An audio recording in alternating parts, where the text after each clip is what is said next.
और भीम ने युधिष्ठिर से पूछा कि भगवान शिव को प्राप्त करने के लिए सबसे सुंदर पूजा का तरीका, अनुष्ठान का तरीका, साधना का तरीका कौन सा?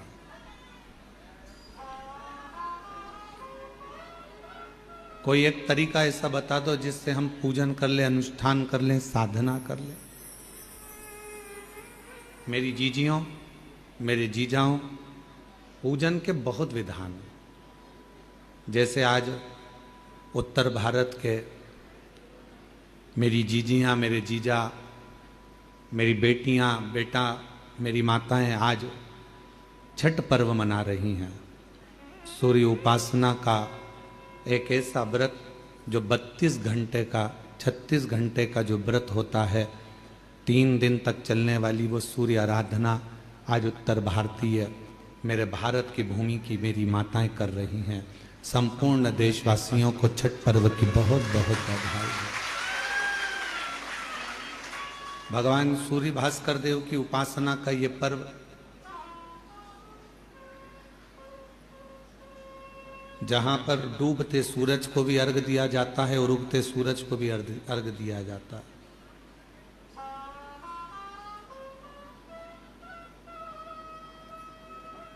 जहां भगवान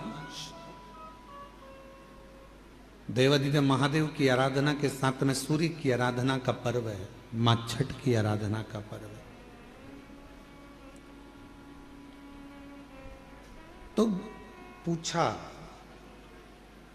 भीम ने युधिष्ठिर से कि भगवान की पूजन का सही नियम क्या है, भगवान शंकर की साधना का सही तरीका क्या है, उनकी उपासना का सही तरीका क्या है।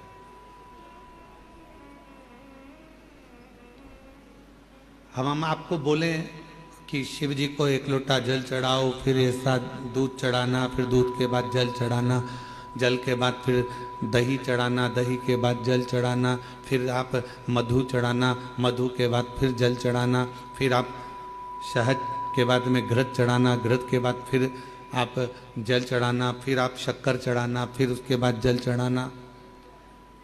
सब नियम। कोई ब्राह्मण देवता आएंगे, वो आपको एक नियम बनाएंगे कि इस तरह से पूजन करो। फिर कोई संत मिल जाएगा तो वो कहेगा कि इस तरह से पूजन करो।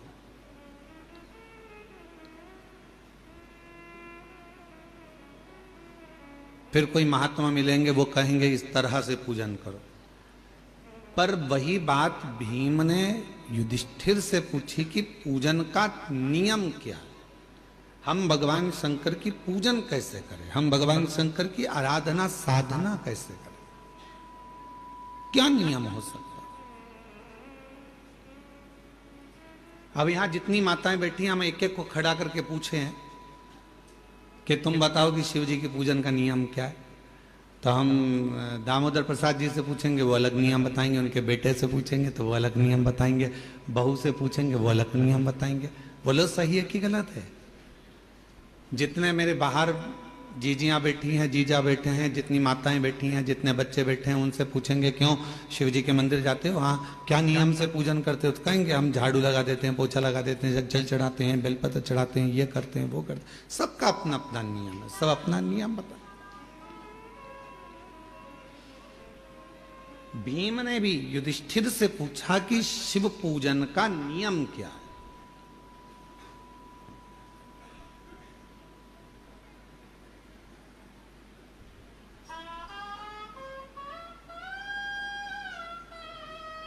जो युधिष्ठिर ने कहा महाभारत के वन पर्व में, वह आपके याद रहना चाहिए कि युधिष्ठिर से पूछा कि शिव पूजन का, शिव साधना का, शिव भजन का नियम क्या है। तो युधिष्ठिर ने कहा भीम, कौन नियम धारण कर सकता है, कौन साधना कर सकता है। इस घोर कलयुग में तो कोई बड़ा से बड़ा बाबा जोगी भी आकर कह देना कि हम इतनी साधना करते हैं, तो शिव पुराण कहती है बड़ा मुश्किल है जी। तुलसी बाबा ने तो एक ही लाइन में सबको, पूरे को तुलसीदास बाबा ने एक ही लाइन में सबको समेट दिया, कलयुग केवल नाम आधारा, सुमर सुमर नर उतर ही पार। तुलसीदास बाबा को मालूम था कलयुग में बहुत सारे साधन बताएंगे, कोई इधर से आएगा ये बताएगा, कोई उधर से आएगा वो बताएगा, कोई कहेगा इसको भजो, कोई कहेगा उसको भजो, कोई कहेगा ऐसा करो, कोई कहेगा वैसा करो। तो तुलसीदास जी ने लिख दिया कि कलयुग केवल नाम धारा और सुमर सुमर नर उतर ही पार। तुलसी बाबा ने कह दिया कि नाम की आधारशिला रखो, तुम राम भजो, कृष्ण भजो, शिव भजो, जगदम्बा भजो, दत्त भजो, तुम्हारी मर्जी पड़े वो भजो, पर भजो तुम्हारा भगवान का मंत्र जाप, नाम जाप भजो, जपो।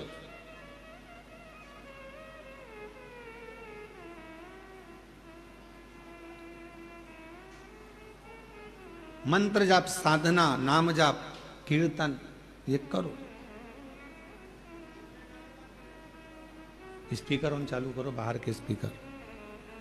और जब मंत्र, साधना, व्रत हम कुछ भी करें, पर यदि हमारे मन ही पवित्र नहीं है, हमारा हृदय ही पवित्र नहीं है, तो क्या हम शिव को प्राप्त कर सकते? और मैंने तेरे ही भरोसे बाबा, तेरे ही भरोसे हवा बिच उड़ती जावांगी, बाबा डोर हत्तो छड़ी कटी जावांगी, भोले मैं तेरी शंभो मैं तेरी हवा बिच उड़ती जावांगी, बाबा डोर तो छड़ी नाम कटी जावांगी। शिव कथा कह रही है कि साधना में मन की पवित्रता होना चाहिए। बहुत लंबी पूजन जमाली हमारे पास, ये भी रखा है, ये भी रखा है, ये भी रखा है, ये भी रखा है, शिव जी को ये भी चढ़ाऊंगी, शंकर जी को ये भी चढ़ाऊंगी, शंकर जी को ये भी चढ़ाऊंगी, और मालूम पड़े मन शुद्ध नहीं है, मन का भाव शुद्ध नहीं है, तो परमात्मा कैसे मिलेगा?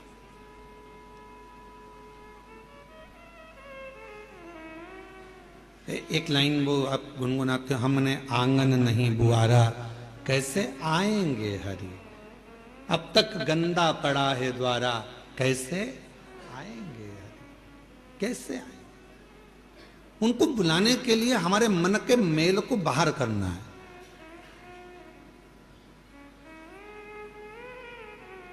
कहां पर आए हो आप लोग कथा श्रवण करने के लिए? बाबा कुबरेश्वर के धाम, मेरी जीजियों का मायका और मेरे जीजाओं का ससुराल।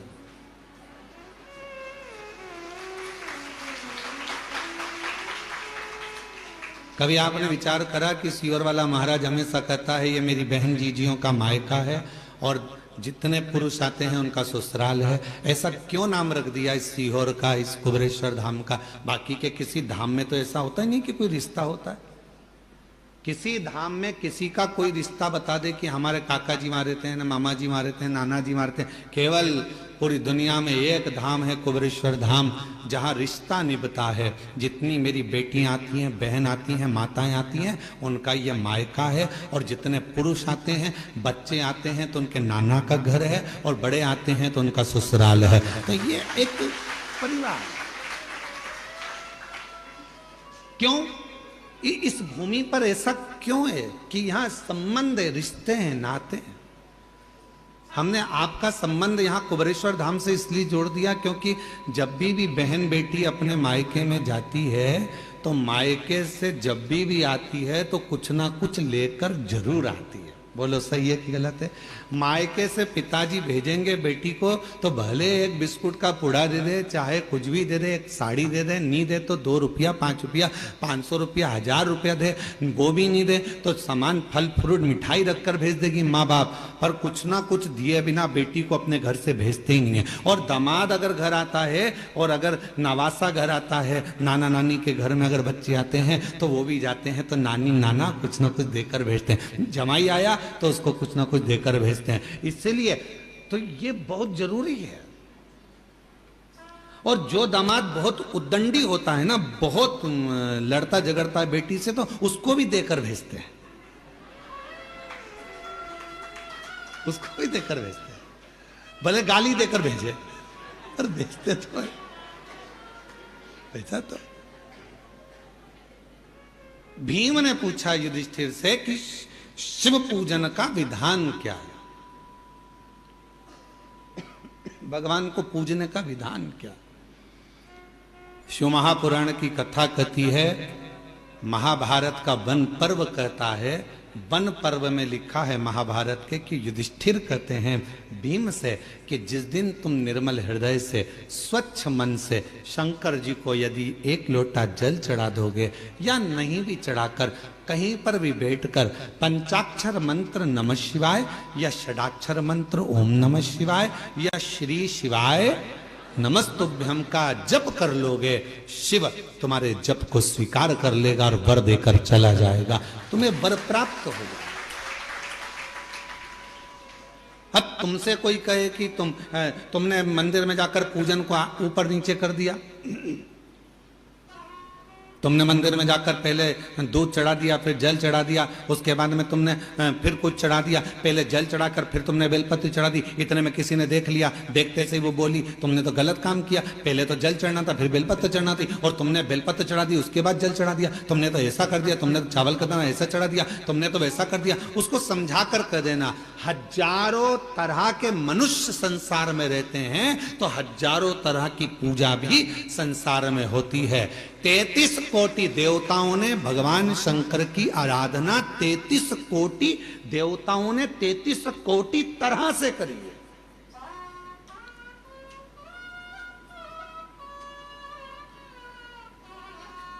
कई लोग हमसे कह देते हैं आपने हमने शिव पुराण पढ़ी है, आप जो जो बताते हो शिव पुराण में तो कई बार मिलता ही नहीं है, तो हम क्या एक ही पुराण में से बोलते हैं? भगवान की कथा, भगवान का नाम, भगवान का सुंदर स्वरूप चरित्र कितनी पुराणों में, कितने वेदों में, कितने शास्त्रों में और कितने कितने ग्रंथों में लिखा हुआ है महाराज। ऐसे ऐसे ग्रंथ, ऐसे ऐसे शास्त्र विद्वान लिख लिख कर चले गए। उन विद्वानों की पूंजी को हम ग्रहण करते हैं और उसको पढ़ने के बाद फिर शिव पुराण के माध्यम से जनमानस को लाकर दे देते हैं, जिससे जनमानस का कल्याण हो और शिव तत्व को लोग पहचाने। अब कोई कह दे कि हमने तो पढ़ा है, तो उनसे निवेदन कहेंगे 33 कोटि देवताओं ने 33 कोटि तरह से भगवान शिव की आराधना करी। सबका तरीका अलग था, सबका पूजन का विधान अलग था, सबका भजन करने का विधान अलग था। उसी तरह शंकर जी के पूजन के अनेकों अनेक विधान है, शिव जी को रिझाने के अनेक अनेक विधान है, बहुत विधान।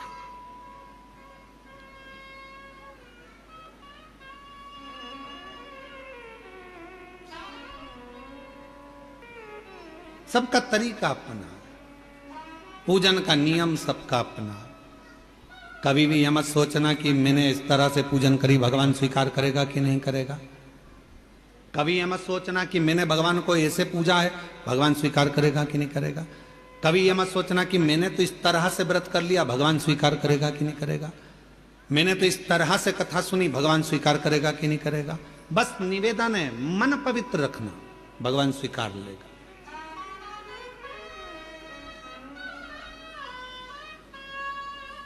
जब मन की पवित्रता होगी तो शिव उसको स्वीकारेगा, शंकर स्वीकारेंगे। और किसके पीछे शिव आते हैं, भगवान किसके पीछे आते हैं? तो कहा माल वाले के पीछे मानव आता है, मनुष्य आता है। कुर्सी वालों के पीछे मनुष्य जाता है, दुनिया जाती है। माल वाले, तुम्हारे गांव में अगर कोई पैसे वाला होगा तो उसके पीछे लोग बहुत आएंगे, अरे साहब सेठ जी, सेठ जी, सेठ जी, सेठ जी, सेठ जी। काय का सेठ? सेठों में सेठ सांवरिया सेठ, बाकी के जितने सब डुप्ली सेठ। एक ही सेठ भारी है, वो सांवरिया सेठ है। और जितने अपने आप को सेठ लिखते हैं पक्के डुप्लीकेट हैं। काय के सेठ? जो सांवरिया सेठ ने करा वो आज का सेठ करता है? बोलो जम के। सांवरिया सेठ ने नानी बाई का 56 करोड़ का मायरा भरा था और एक बार के नहीं बोला कि मैंने 56 करोड़ का मायरा भरा। आज का जमाने में जितने सेठ है वो अपनी बहन के घर का भर ले, वो ही बहुत बड़ी बात है। वो अपनी बहन के घर का मायरा भर ले, बहुत बड़ी बात है। कोई कहेगा ओम नमः शिवाय बोलो, कोई कहेगा नमः शिवाय बोलो, कोई कहेगा ये बोलो, कोई कहेगा वो बोलो, कोई कहेगा श्री शिवाय नमस्तुभ्यं, कोई कहेगा राम बोलो, कोई कहेगा ओम नमः भगवते वासुदेवाय बोलो, वो कोई कहेगा कृष्ण बोलो, कोई कहेगा दत्त बोलो, कोई कहेगा, सबका अपना 33 कोटि देवता हैं तो 33 कोटि तरीके शंकर को रिझाने के हैं। 33 कोटि तरीके से शिव का पूजन होता है। हजारों, मध्य प्रदेश में पूजन का तरीका अलग होगा तो छत्तीसगढ़ में पूजन का तरीका अलग होगा, गुजरात में पूजन का तरीका, सबका तरीका अलग है। भगवान परंतु एक ही भाषा जानता है, वो प्रेम की भाषा, तरीका कोई सा भी।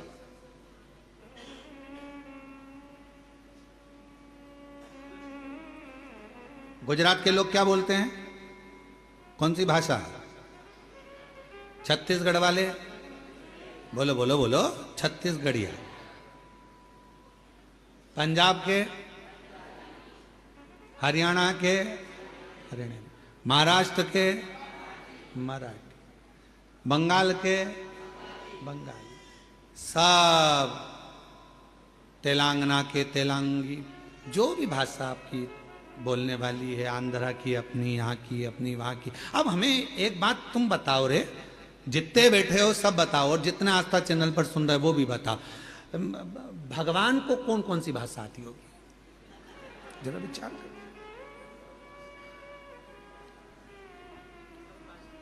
बोलो बोलो बोलो, जम के बोलो जरा, भगवान को कौन कौन सी भाषा आती होगी? पृथ्वी पर यह भाषा क्या भगवान ने बनाई कि तुम मराठी बोलना, तुम गुजराती बोलना, तुम ये बोलना, तुम ये बोलना, तुम वो बोलना? भगवान केवल एक भाषा जानता है। चींटी भी रोती है तो वो आंसू पोंछने आता है, हाथी भी पुकारता है तो गरुड़ छोड़ कर आता है, और जब एक मछली को भी दर्द होता है तो वो तड़प कर दौड़ पड़ता है। जीव जंतु पशु पक्षी जानवर मनुष्य सबकी एक भाषा भगवान ने जानी है, वो है उसकी प्रेम की भाषा। जब वो भगवान को हृदय से पुकारता है वो आता। अब तुम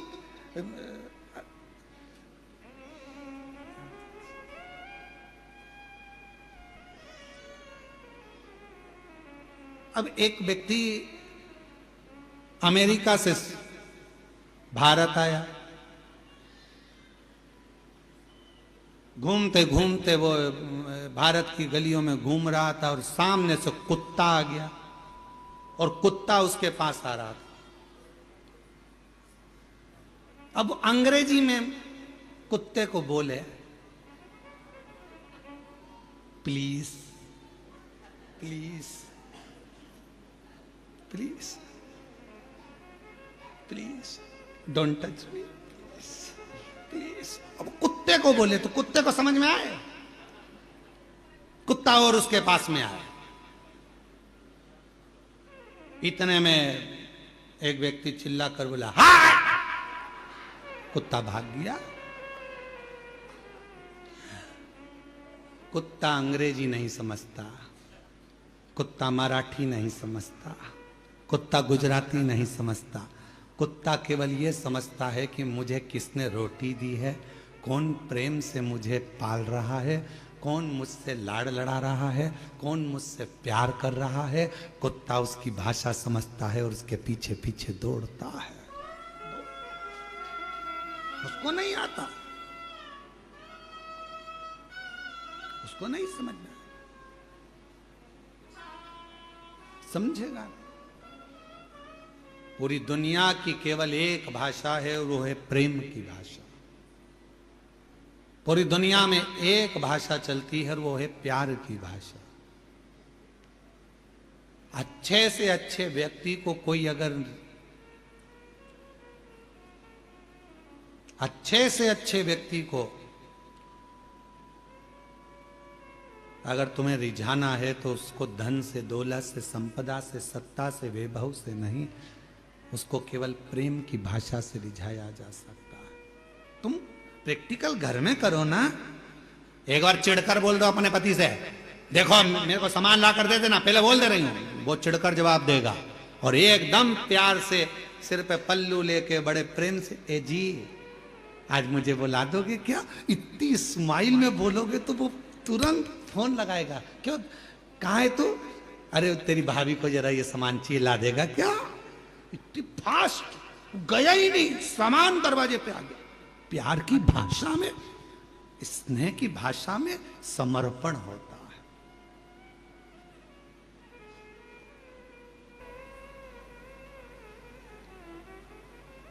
सबको पत्र गया, सबको निमंत्रण गया, पर मेरे देवाधिदेव महादेव के यहां ना तो कोई पत्र गया ना कोई निमंत्रण गया।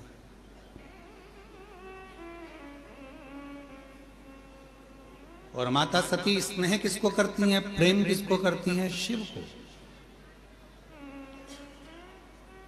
ये संसार की रीति रही है। कल भी कथा में कहा था कि लोग दूर वालों से फोन लगाकर पूछते हैं तुम कैसे हो, और पास में जो रह रहे हैं उनसे बात तक नहीं कर पाते कि तुम कैसे हो।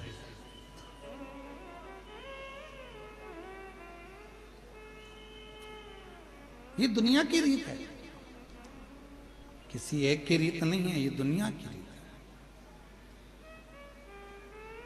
है। दूसरों से जरूर पूछा जाता है आप कैसे हो, कैसे हो, कैसे हो, पर जो घर में रह रहा है, घर में जो निवास कर रहा है, प्रेशर खोलो बक्सों का, घर में जो निवास कर रहा है, जो रह रहा है, उससे पूछा ही नहीं जाता कि तुम कैसे हो। उसकी मन की दशा क्या है, उसके मन का भाव क्या है।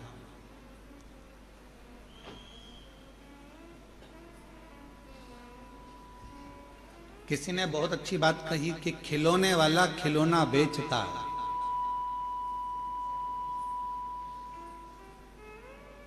खिलौने वाला खिलौना बेचता है और पूरे गांव के लोगों को, गांव के बच्चों को खुशियां दे देता है।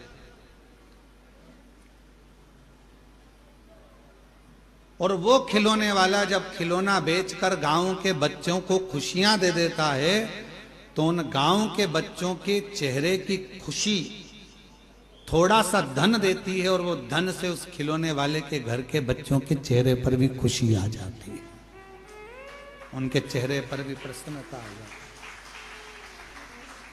उनके चेहरे पर भी स्माइल आ जाती है, उनके चेहरे पर भी प्रसन्नता आ जाती है। शिव पुराण कहती है कि आप किसी को प्रसन्नता दोगे तो आपको प्रसन्नता मिलेगी, आप किसी को अच्छा दोगे तो आपको अच्छा मिलेगा। और गाली देकर देख लो, गाली भी मिलेगी और बोनस भी मिलेगा।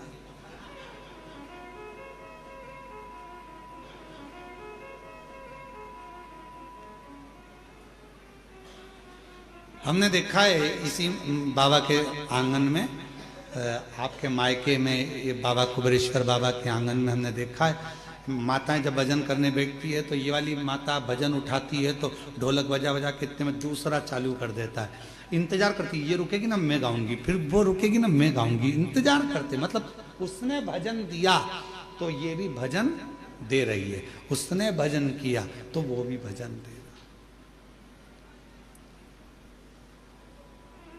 धनोरा वालों की भी, आपकी भी टीम आई हुई है भजन की, कुछ बुजुर्ग लोग, कोई पुरुष लोग, हारमोनियम और ढोलक यहीं के, वो धनोरा वाले ही आए हैं क्या? कि कल कोई दूसरी टीम गा रही थी, कोई बाहर से आए होंगे, कोई, मुझे तो उन्हीं के साथ विवाह कर रहा है, मेरा विवाह तो वो तुम्हें प्राप्त मिल रहा, वो तुम्हें प्राप्त हो। अब माता सती ने विचार करा कि मेरे पिताजी ने सबको बुलाया पर मेरे पिताजी ने नहीं बुलाया, तो भगवान देवाधिदेव महादेव को नहीं बुलाया, और मुझे तो विवाह उन्हीं से करना है, मुझे तो उन्हीं के साथ विवाह कर रहा है, मेरा विवाह तो केवल मेरे को शिव जी के साथ ही करना है, भगवान शंकर जी के साथ ही करना है।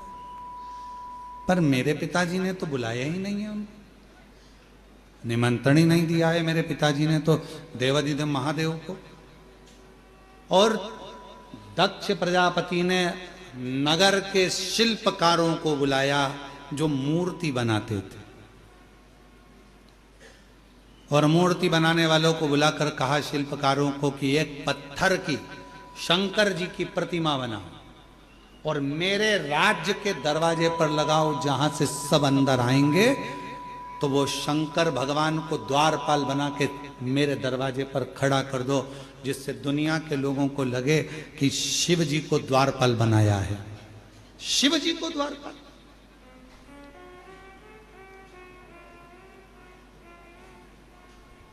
शिल्पकारों ने समझाया दक्ष प्रजापति को, ये क्या कर रहे हो, ये अच्छी बात नहीं है। भगवान देवाधिदेव महादेव की मूर्ति बनाकर दरवाजे पर बिठा देना, ये कहां की रीति है।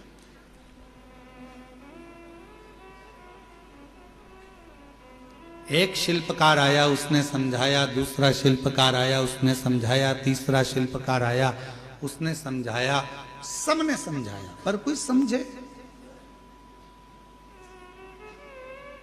इस व्यासपीठ से एक निवेदन करूं आप सबसे,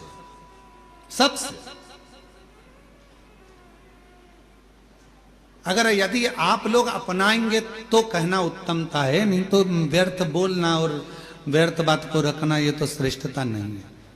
कर सकते हो क्या आप लोग जो हम बोलने जा रहे हैं? किसी के घर अब शादियों का सीजन चालू होगा, और शादियों के सीजन में शादी जब होती है बड़े बड़े गार्डन में, बड़े बड़े गार्डन हैं, होटल हैं, धर्मशाला हैं, जहां विवाह होता है, जहां से लोग एंट्री करते हैं, अंदर प्रवेश करते हैं, वहीं पर अंदर आने की जगह पर भगवान की मूर्ति आजकल गार्डन वाले फिट कर देते हैं। बोलो सही है कि गलत है?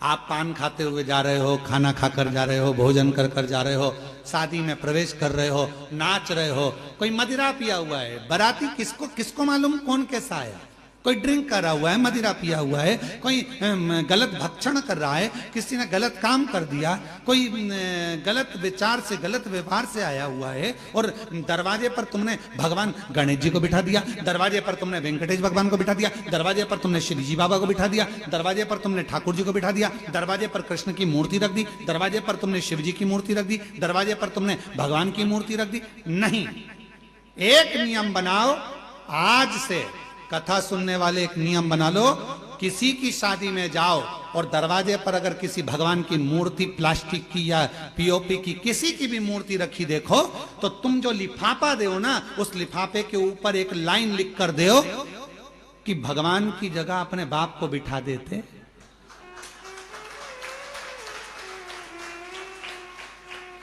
परमात्मा को दरवाजे पर तुम्हारी अगवानी करने के लिए बिठाया। यह सनातन धर्म है, ये हिंदू धर्म है, ये श्रेष्ठता नहीं है। हम अपने पिताजी को अंदर सोफे पर बिठाते हैं, हम अपने दादाजी को सोफे पर बिठाते हैं, हम अपने बुजुर्गों को अंदर घर में बिठाते हैं, आदर करने के लिए अंदर बिठा। और भगवान को तुमने दरवाजे पर लाकर बिठा दिया, कहीं गणेश जी रख दिए, कहीं किसी ने ये वाले देवता रख दिए, किसी ने वो वाले देवता रख दिए। किसी भी देवता को शादी की एंट्री में, शादी के प्रवेश में दरवाजे पर नहीं होना चाहिए। ना जाने कैसे कैसे लोग आते हैं, वहीं पान खाते, थूकते, वहीं दारू पीते, मदिरा पीते, निकल कर जाते, और हमारे देवता उनकी अगवानी करके लिए खड़े हैं। ये कौन सा है? ये ठीक नहीं। गला पकड़ रहा है, थोड़ा सा सुधार। क्या करा दक्ष प्रजापति ने? शिल्पकारों को बुलाया, और शिल्पकारों को बुलाकर उन शिल्पकारों को बुलाकर शिव जी की मूर्ति, शिव जी की प्रतिमा बनवाई, शंकर जी की प्रतिमा।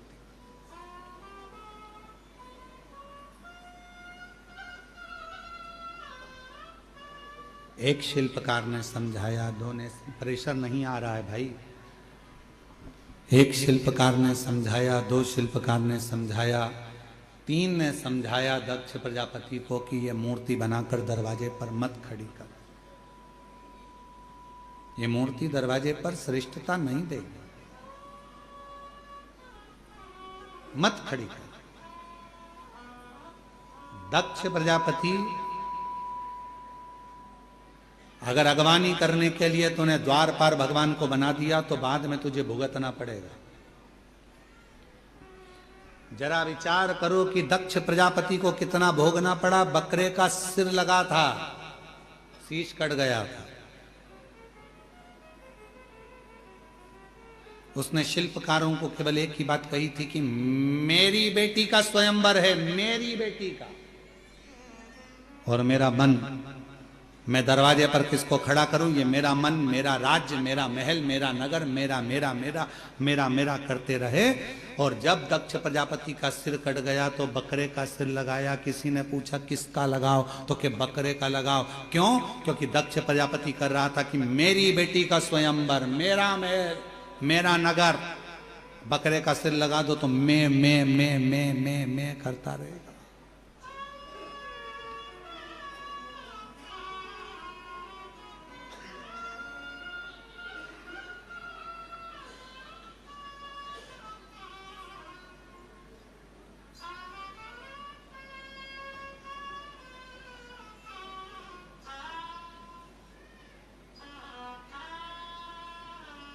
दुनिया में मैं शब्द, मेरा, मैंने करा, मैंने करा, मैंने करा, मैंने करा नहीं।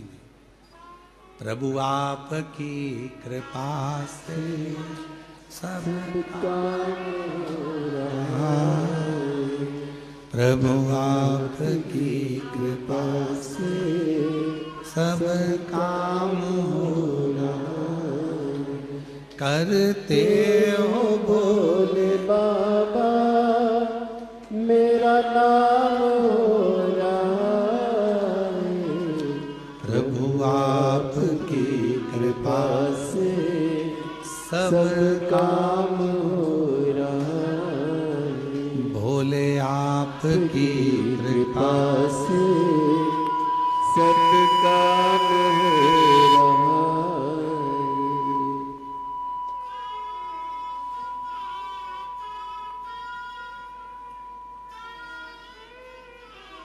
इसमें मेरा कुछ भी नहीं है, सब बाबा भोलेनाथ का, शंकर जी का, देवता का, मेरा कुछ है ही नहीं।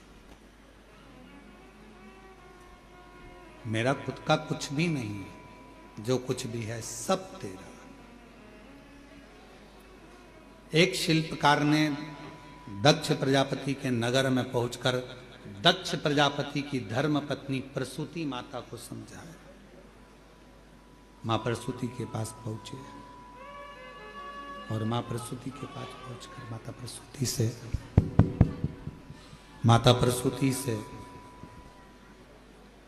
कहा कि दक्ष प्रजापति जो ये कर रहे हैं कि भगवान शिव की मूर्ति बनवा कर दरवाजे पर खड़ी कर रहे हैं, ये श्रेष्ठ नहीं है,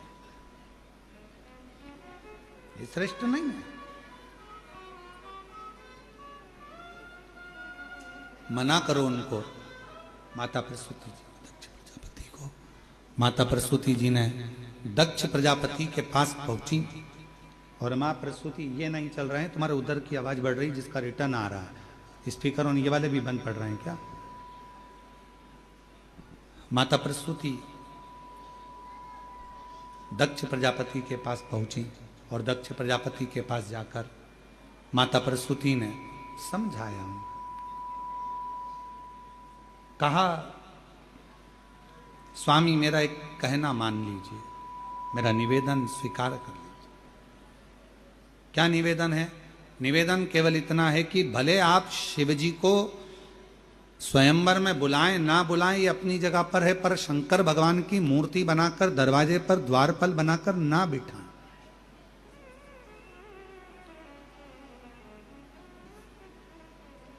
दरवाजे पर द्वारपाल बनाकर शिवजी को ना बिठाया जाए। आप बुलाएं, निमंत्रण दें ना दें, आप स्वयंवर में बुलाएं ना बुलाएं, ये आपके ऊपर निर्भर करता है, पर शिवजी को द्वारपाल ना बनाए। भगवान शंकर को द्वारपाल बनाना ये श्रेष्ठता नहीं है। आप मत बनाइए। पर दक्ष प्रजापति के भीतर कल आपको कथा में कहा था कि अलमारी में सामान पड़ा है, शंभु शंभु शंभु शंभु शंभु शंभु। कल कथा में कहा था कि अलमारी कपड़ों से भरी पड़ी हुई है। उस अलमारी में नए कपड़े रखना है तो अलमारी के कपड़ों को खाली करना पड़ेगा। कपड़े खाली होंगे, दूसरे कपड़े अलमारी के अंदर जाकर रखाएंगे।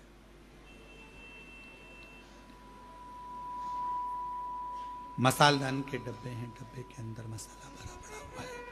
मसालदान के डब्बे हैं, उन डब्बों के अंदर मसाला भरा पड़ा हुआ है, पहले से मसाला भरा हुआ है। उस डब्बे को थोड़ा सा खाली करना पड़ेगा, और जब हम डब्बों को खाली करेंगे तब उसमें मसाला दूसरा भरा आएगा, तब उसमें मसाला।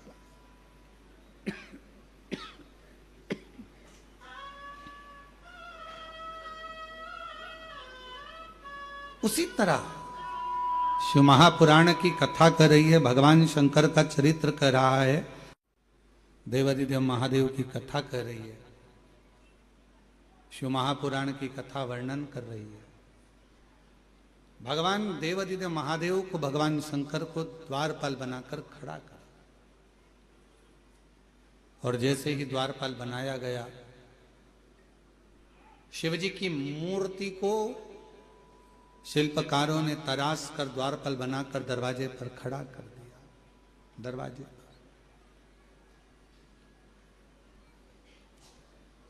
बड़े बड़े राजा देवता सब माता सती के स्वयंवर में आ रहे हैं। माता सती के स्वयंवर में सब प्रवेश कर रहे हैं, सब आ रहे हैं। दरवाजे पर देखते हैं कि भगवान शंकर को खड़ा करा है। दरवाजे पर देखते हैं कि शिवजी भगवान शंकर के स्वरूप को, भगवान शंकर की प्रतिमा को दरवाजे पर खड़ा किया। शंकर जी की प्रतिमा दरवाजे पर खड़ी है, शिवजी का स्वरूप दरवाजे पर खड़ा हुआ है, भगवान शंकर का प्रतिबिंब स्वरूप दरवाजे पर खड़ा है। जो विद्वान देव थे, भगवान विष्णु तो अंदर प्रवेश कर रहे थे, पर भगवान नारायण अंदर प्रवेश नहीं करे। जो शंकर भगवान को दरवाजे पर देखा तो भगवान नारायण वापिस चल दिए, वापिस पुनः फिर चल। ब्रह्मा जी ने देखा कि दरवाजे पर शिवजी खड़े, ब्रह्मा जी भी वापिस आ गए। कुछ देवता अंदर जाकर बैठे, बाकी के सारे देव वापिस पुनः अपने अपने धाम को, अपने अपने घर को वापिस आ गए, अपने अपने धाम को वापिस आ गए।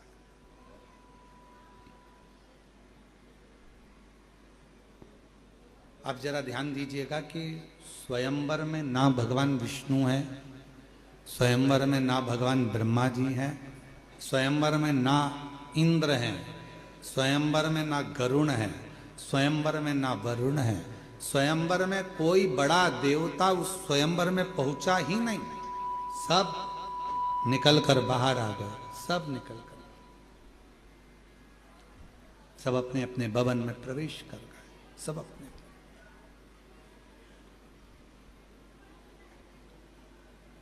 माता सती माला लेकर आ रही है। जैसे ही स्वयंवर में माता सती ने प्रवेश किया, और माता सती जैसे माला लेकर प्रवेश करी, सती माता ने देखा कि पिताजी ने सबको बुलाया पर मेरे शिव को नहीं बुलाया, और उन्हीं को ही तो मुझे माला पहनाना।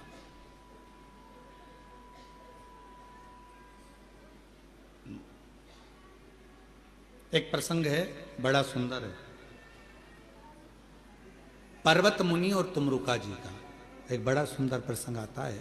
थोड़ा ध्यान देना इस प्रसंग पर, शायद आपकी जिंदगी में भी कभी ऐसा हुआ होगा। इस प्रसंग को यदि आप सुनेंगे, स्मरण करेंगे तो आपके ध्यान में आएगा। पर्वत मुनि और तुमरुका जी का प्रसंग। एक बार पर्वत मुनि और तुमरुका जी का यह संवाद कहता है कि पर्वत मुनि पुष्प लेकर आ रहे थे। जितने भी आस्था चैनल पर सुन रहे हैं, फेसबुक यूट्यूब पर कथा सुन रहे हैं, या बाबा देवादिदेव महादेव की पवित्र कंकर शंकर की भूमि पर कथा सुन रहे हैं, थोड़ा ध्यान देना। पर्वत मुनि पुष्प लेकर आ रहे थे, और पर्वत मुनि जब पुष्प लेकर आ रहे थे, इतने में पुष्प ले जाते वो तुमरुका जी के पास रुक गए, और तुमरुका जी से उनका संवाद होने लगा, बात होने लगी। जब तुमरुका जी के मुख से पर्वत मुनि ने शिव जी के बारे में सुना, शंकर जी की लीला को सुना, शिव के स्मरण को सुना, शिव के गुणगान को सुना, शंकर जी के भजन को सुना, शिव के गुणगान को सुनना, शिव का कीर्तन सुनना, शिव का भजन सुनना, शिव का नाम जाप सुनना, ये जब पर्वत मुनि ने तुमरुका जी के मुख से सुना, तो तुमरुका जी के मुख से सुनते ही पर्वत मुनि के हृदय में ये बैठ गया कि ये जो पुष्प है जो मैं भगवान नारायण के लिए लेकर जा रहा था, अब ये पुष्प मैं भगवान शंकर को समर्पित करूंगा, भगवान शिव जी को चढ़ाऊंगा।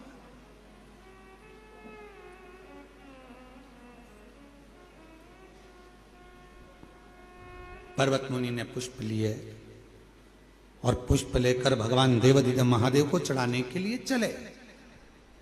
तुमरुका जी ने पर्वत मुनि को रोका,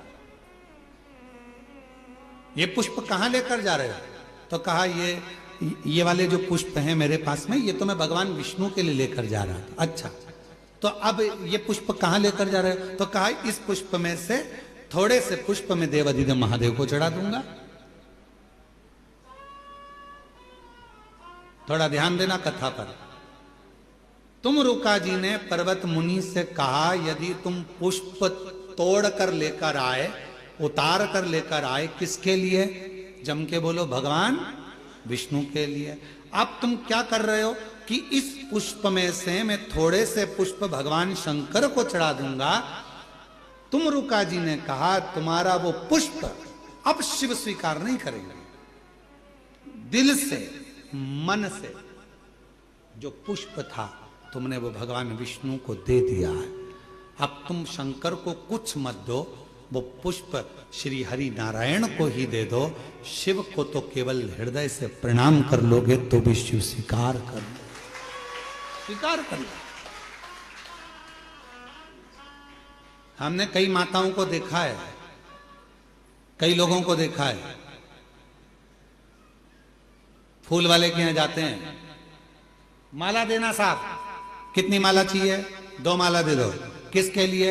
हमारे आज दादाजी का श्राद्ध है, दादा दादी का श्राद्ध है, 2 माला दे दो। उन्होंने दादा दादी के लिए माला ले ली, श्राद्ध की माला ली, और माला लेने के बाद फिर फूल वाले से कहा इसमें थोड़ा सा फूल भी डाल दो। क्यों? तो वो थोड़ा पूजन में काम आ जाएगा, फूल डाल दोगे तो। अब तुमने माला ली दादा दादी के लिए, माला खरीदते समय तुमने पुष्प ले लिया, वो पुष्प तुम लेकर आ रहे थे दादा दादी की माला के लिए। भाव तुम्हारा दादा दादी के प्रति था, श्रद्धा तुम्हारी दादा दादी के प्रति थी, पर पुष्प तुमने जो लिया वो लेकर जरूर आए हो, पर उसमें श्रद्धा, उसमें विश्वास, उसमें मन की एकाग्रता नहीं है, उसमें मन की एकाग्रता नहीं।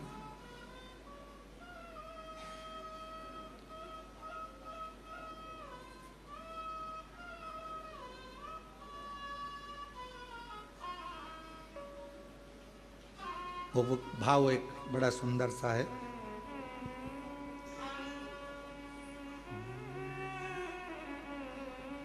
बड़ी दूर से चल कर आया हूँ मेरे बाबा तेरे दर्शन के लिए, मेरे बाबा तेरे दर्शन के लिए। बड़ी दूर से चल कर आया हूँ मेरे भोले तेरे दर्शन के लिए, बड़ी दूर से चल कर आया हूँ मेरे बाबा तेरे दर्शन के लिए, मेरे बाबा तेरे दर्शन के लिए। एक बेल पत्र में लाया हूँ, एक बेल पत्र में लाया हूँ, चरणों में तेरे अर्पण के लिए। एक बेल पत्र में आया हूँ, चरणों में तेरे अर्पण के लिए। कुछ नहीं लाए, हम बाबा को केवल निर्मल मन से, निर्मल हृदय से, चित्त से, भाव से, दिल से बाबा को समर्पित करें। नहीं है तुम्हारे पास में पुष्प, नहीं है तुम्हारे पास में वस्तु, नहीं है तुम्हारे पास में, ये बंद पड़े हैं, सुनो इनको, कान लगाओ। नहीं है तुम्हारे पास में वस्तु, नहीं है तुम्हारे पास में देने के लिए कोई सामग्री, तो शिव को हृदय दीजिए, भाव दीजिए, निर्मल भक्ति दीजिए, निर्मल मन दीजिए, हृदय दीजिए। नहीं चाहिए उनको कुछ। दरवाजे पर भगवान शंकर हैं, शिव की प्रतिमा है, और दरवाजे पर जब शिव जी की प्रतिमा है, सती मैया ने देखा कि कहीं शिव नहीं, सती मैया देखी कि कहीं शंकर नहीं, शिव नहीं। दौड़ पड़ी, सखी ने कहा तेरे पिताजी ने शंकर जी को तो दरवाजे पर खड़ा कर कर रखा है, पाषाण की मूर्ति है, शिल्पियों ने बनाई है, पत्थर की मूर्ति है। दौड़ पड़ी मां सती, दौड़ती हुई गई, हाथ की माला सती पहले विचार कर कर लेकर आई थी कि ये माला पहनाऊंगी तो किसको पहनाऊंगी, जम के बोलो जरा, शिव को पहनाऊंगी। ये माला मैं किसी को देने वाली नहीं हूं, ये माला अगर पहनाऊंगी तो मैं भगवान शंकर को ही पहनाऊंगी, देवाधिदेव महादेव को ही पहनाऊंगी। और सती माता माला लेकर दौड़ी। आप अगर एक बेलपत्र अपने गांव से आ रहे हो, लेकर भी आ रहे हो, ये विचार कर कर लाए हो कि ये बेलपत्र मैं चढ़ाऊंगी तो कुबेरेश्वर बाबा को ही चढ़ाऊंगी, तो वो बेलपत्र कैसे भी घूम फिर कर पहुंचे, चाहे कैसे भी जाए, वो कुबेर भंडारी के पास पहुंचता जरूर है। उसी तरह जिस पुष्प को, जिस माला को, जिस भाव से हम लेकर जा रहे हैं, जिसके लिए लेकर जा रहे हैं, वो उस तक पहुंचती जरूर है, वो उस तक पहुंचेगी, वहां तक वो पहुंच जाएगी।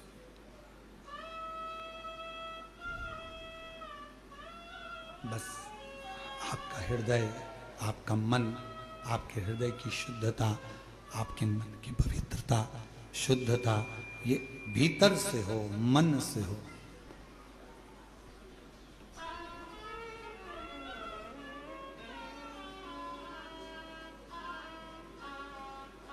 जितने शिव पर आश्रित होगे, जितने शंकर पर आश्रित होगे, उतने अपनी जिंदगी को सुखमय जियोगे, अपने जीवन।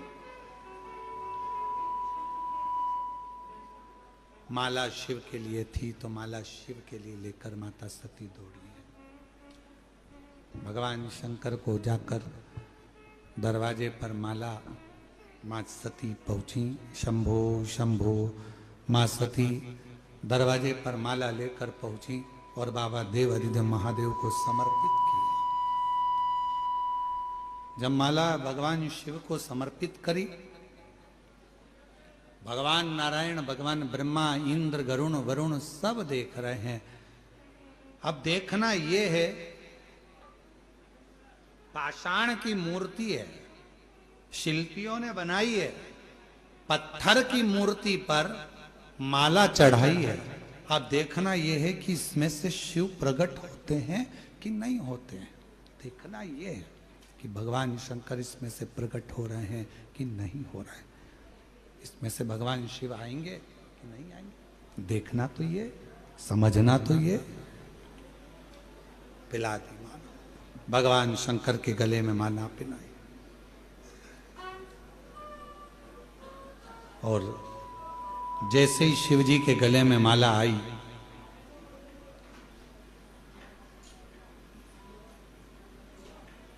माला केवल पिनाई थी, कुछ देर में उसी पाषाण की मूर्ति में से मेरा देव अधिदेव महादेव प्रकट हो गया, मेरा शिव प्रकट उसी मूर्ति में।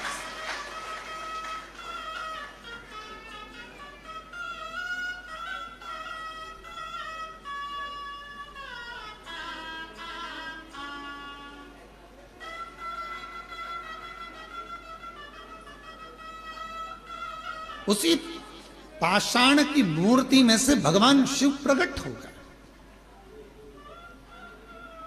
जो दुनिया के लोग कहते हैं क्या कंकर में शंकर है, जो दुनिया के लोग कहते हैं क्या पत्थर में भगवान है, जो दुनिया के लोग कहते हैं कि कुबेरेश्वर धाम का एक कंकर शंकर का प्रतिबिंब होता है,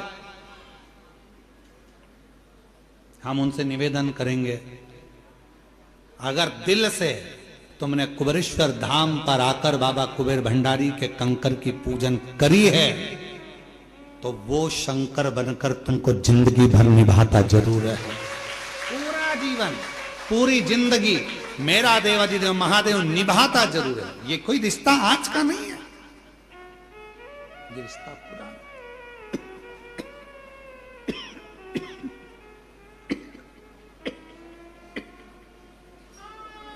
ये रिश्ता आज का नहीं, ये रिश्ता तो पुराना है। डीले डालो, डीले थोड़ा सा, ये रिश्ता पुराना है। आज का संबंध नहीं है, भोलेनाथ जी से संबंध पुराना है, पुराना संबंध। हम आपसे पूछें एक बात बताओ, तुम बिना बुलाए किसी की शादी में चले जाते हो क्या? बोलो बोलो। नहीं। तुम बिना बुलाए किसी के घर पर चले जाते हो क्या? कोई फोन करेगा बुलाएगा तो ही तो जाओगे ना। कुबेरेश्वर धाम क्या तुम बिना बुलाए आ गए?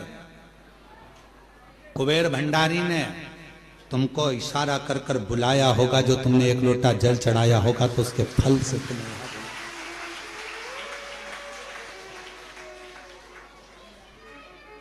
तेरी कृपा बिना ना हिले एक भी अणु। जब एक अणु नहीं हिल सकता तो तुम अपने घर से कैसे हिल गई? विचार करो, तुम अपने घर से कैसे हिल गए? गांव में अपने धनोरा में आराम से रह रहे थे, अपने अपने गांव में, दिल्ली में, जहां से आए, बिहार, हरियाणा, पंजाब, महाराष्ट्र, जहां से आए सब अपने घर में थे। फिर तुम्हारी बुद्धि में सुन लिया तुमने कथा हो रही है, जाना है, बस मन में विचार आया। फिर मन में विचार आया, तुम शिव जी को जल चढ़ाया दूसरे दिन। अब मन कर रहा है एक बार चली जाऊं कुबेरेश्वर धाम, मन कर रहा था, तुमने किसी से कहा नहीं है। फिर धीरे से प्लानिंग बनी। जो आने, तुमने भी देखा होगा दामोदर प्रसाद जी, जो आने वाले थे वो तो बेचारे धनोरा में ही रहेगा, उनकी जगह दूसरे टिकट में आ गए। बोलो सही है कि गलत है? आना किसी को था, कोई गया। अब जरा विचार करो क्यों?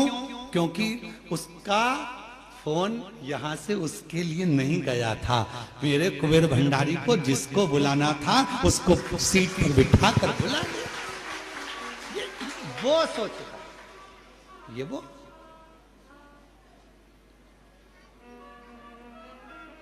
जिसको बुलाना था उसने